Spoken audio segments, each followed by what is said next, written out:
Isang member ng PB team, nakatanggap ng 2 box na bagahe galing sa isang anonymous sponsor na OFW. Sa isang video ay makikitang nagpapasalamat si Peter Paul sa isang mabait na sponsor, na nagpadala sa kanya ng 2 bagahe, na pwedeng ipamahagi niya sa kanyang pamilya.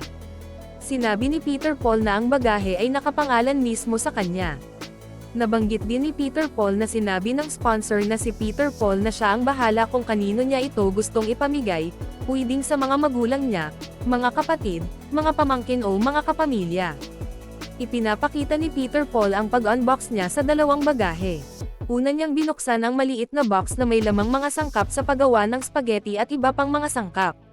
Sumunod naman niyang binuksan yung malaking box. Pagbukas pa lang niya ay sobrang natuwa siya dahil ang daming laman nito. Isa-isa niyang pinapakita sa video ang mga ito. Merong iba't ibang uri ng sauce, mga chocolate, mga sabon, canned goods, mga palaman, mga damit kagaya ng t-shirts at shorts, mga ham, mga kagamitan sa paggawa ng cake at mga pasta.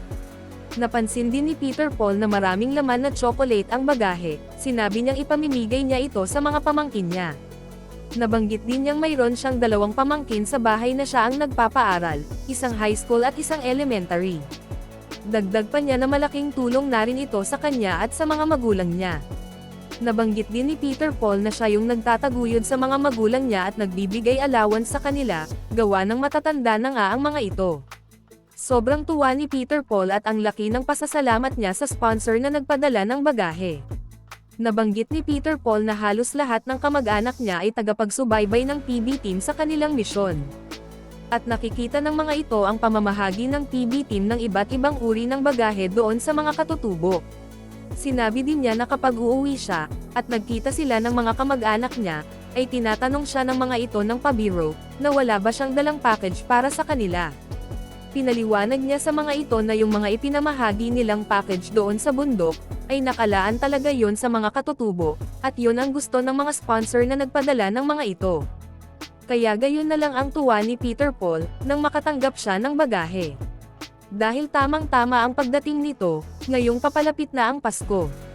Ito na yung pagkakataon na pwede na niyang mabigyan ang mga kamag-anak niya ng regalo galing sa package na natanggap niya.